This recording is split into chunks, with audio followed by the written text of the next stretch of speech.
Hi everyone, I'm Laura Gale Locke. It's a story that gathered national attention. We're here today to talk about the dramatic rescue of a Wichita dog. So we brought in Captain Mike Wells and also the dog's owner, seated at the far end, Mr. John Huey. Thank you both for being here today. Thank you. Mr. Huey, would you start off just by explaining what happened that day? I was walking my dog along the Gypsum Creek, and it was kind of a mist, and all of a sudden it was a torrent of rain, so we stopped under the bridge, thought it would pass, and pretty soon we had thunder and lightning, and the dog cannot deal with thunder and lightning, and he was fidgety, and he was yanking me around, and there was another gentleman under the pass, and we were talking, and the dog just wouldn't settle down, and we had lightning and thunder everywhere, so I decided to let him have his own head. Okay, like, what are you going to do? Well, the first thing he did was go out in the creek and disappeared under a ledge off the retaining mats that they put there to impede the erosion on the banks. And I spent, the other fellow that I met there, we both got down and waited out there and tried to coax the dog out. He stuck his head out 2 times, and that was the last time. And then as the creek came up, well, I knew we were in a heap of trouble, so to speak. And so in desperation, I said, I better get some help. So I called 911, and they said, well, you're the 3rd caller. They said, we've already got a car underwater there, which was, that was a shock. And he said, we already have people en route. And I heard a code 3 coming. I said, I wonder where they're going. And pretty soon when they said they're en route, I had firemen coming over both sides of the bridge. And I said, wow.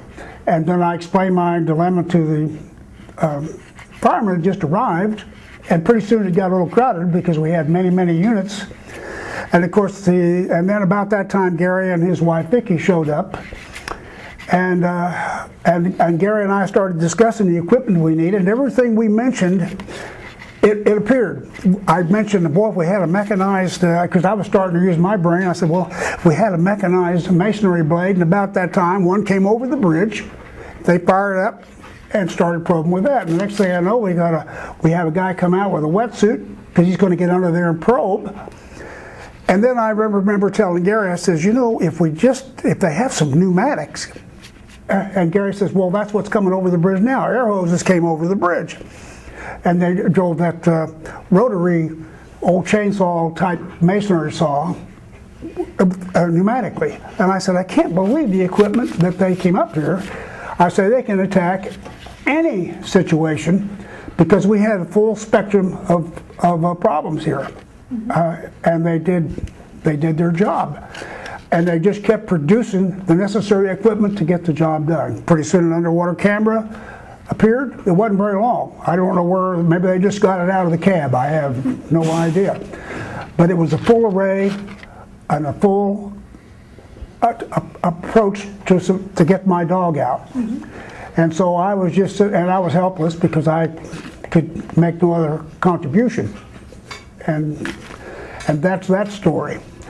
And of course, I think the part that impressed me was the full array of equipment that arrived on site there. I didn't even know the fire department had that.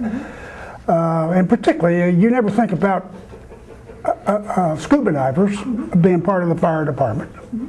Captain Wells, maybe you can talk a little bit more about that. I know you have some specialty teams and you guys do have a nice array of equipment. Tell us about that. Well, initially we got the call as a car was trapped in the water. So we had units from a couple different stations and from our heavy rescue station that has all the specialized equipment and specialized personnel responding. Once we showed up and realized it wasn't a car and there was a dog there, we decided we're going to do what we can do safely to get the dog out. So that's why we had the specialized equipment. We had a tremendous amount of really talented, experienced personnel that we were able to continue looking for Taz without putting any personnel in danger. And like John mentioned, we did have some really specialized saws which cut through the concrete. So we just kept after it, and we were just about to give up. The water had risen to a level where we didn't think there was any chance Taz, and I can't remember if somebody saw his nose or somebody saw a crack in the concrete, and we were able to use the underwater camera, and there he was. Mm-hmm. Take me back to the very beginning when you first arrived. What happened? What did you guys do?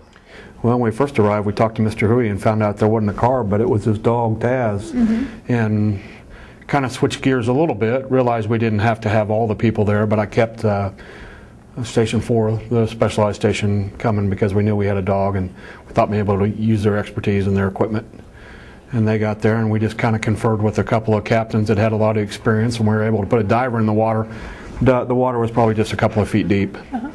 And we just kept digging away, and we had we actually got somebody there from flood control, make sure we weren't damaging their property, and we didn't give up.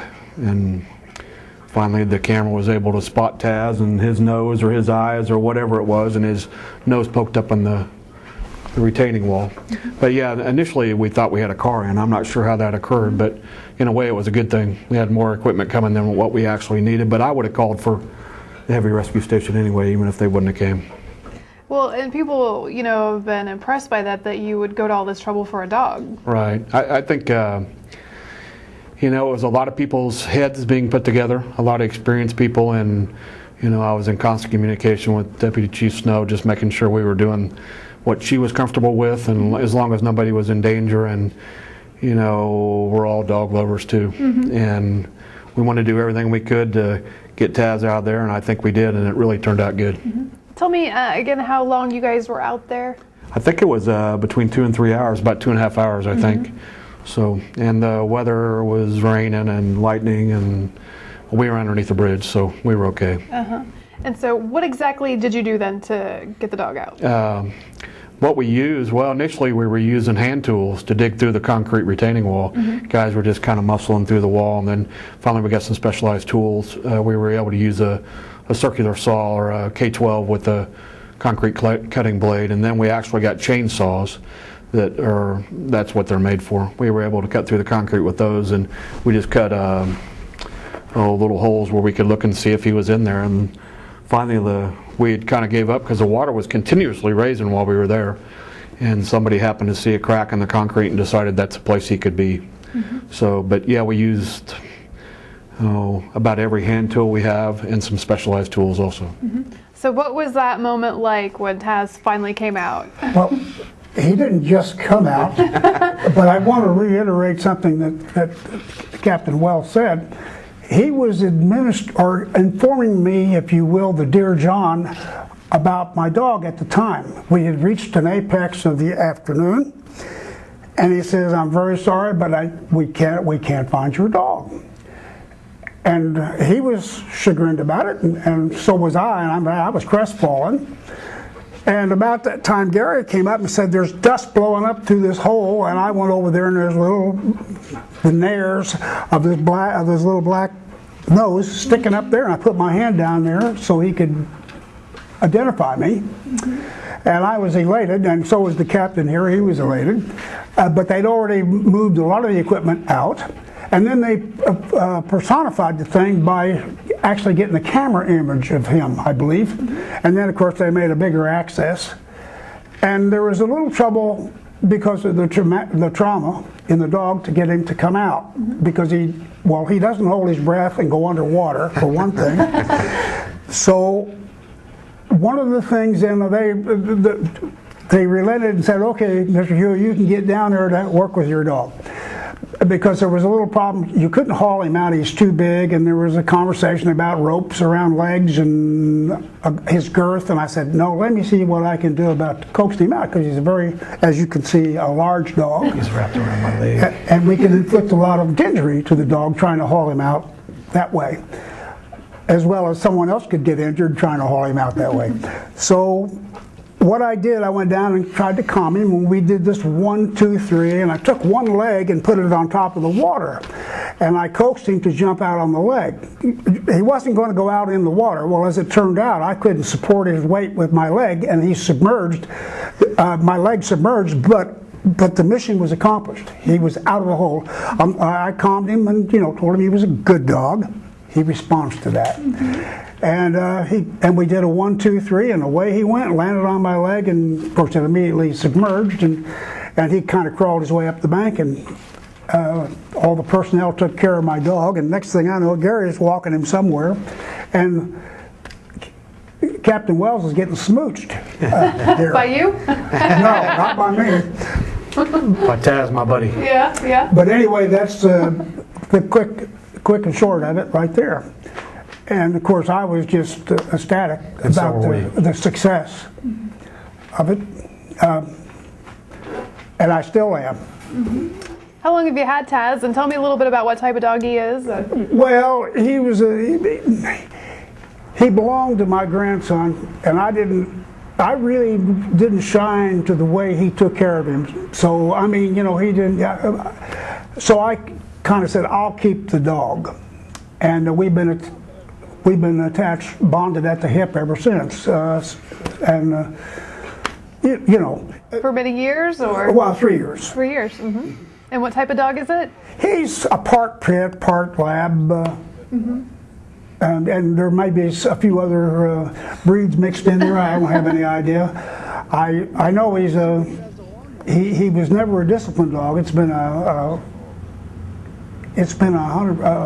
long time to get to control him, you know, because he has a mind of his own. I don't know whether it's unique to the breed or it's just this dog is spoiled. I don't know, but. One thing that's been kind of interesting is all the media stories and the attention that it's generated on some of the social media sites. In fact, even PETA recognized the fire department. You want to talk about that? Yeah, we received a Compassionate Fire Department Award from PETA, along with a certificate and some vegan chocolates. And yeah, we've gotten, the administration have gotten letters from all over the world, from as far away as China, Australia. I've gotten letters from friends of mine that live all over the country, so it's been pretty cool. Are you guys surprised by all the attention? I can't believe it. Now, Gary made a statement as we departed over there. He said, this story will go viral. I don't know what crystal ball he had, but he knew, but he prophesized it. There's a lot of dog lovers out there. And he knew that it was going to go viral. I just figured it would. I mean, of course, this wasn't about publicity for me. This was. Nor was it about for us either. It's just I wanted my dog to survive, and he did. Who all contacted you as a result? Oh, I've had emails from California. I've talked to people in Missouri, 2 or 3 places in Missouri, Cleveland, Ohio, and Wheeling, West Virginia, and that's it. I mean, but that's a surprise. That's a surprise. People you didn't know, or? Oh no, they're people that I knew. Okay. They recognized my name, and I've got one email I just mentioned. I got an email last night from a fellow over in. I went to high school with him in Sikeston, Missouri, and all that was on the email was a picture of a wet dog. So I think there was a message there.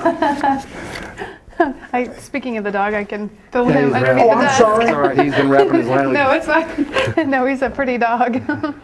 Anything else you guys want to tell us before we go about that day and all the work and cooperation that went into it? It just was a lot of hard work by a lot of guys, a lot of really talented people that had a lot of expertise, and you know, we were put in a position where we could do something really good for people without risking anybody's life, and it just turned out good. So, very happy. It was a job well done. Yes. Anything you'd like to add, John? Pardon me, I'm sorry. Anything you wanted to add? Well, other than we've talked about the capability and the fact that they did attack with vigor. Every man there gave his best, and they made it happen. Well, we're glad it all turned out, and Taz is okay. Thank you both for being here. Thank you. Thank you. And thank you for watching this edition of Local Loop.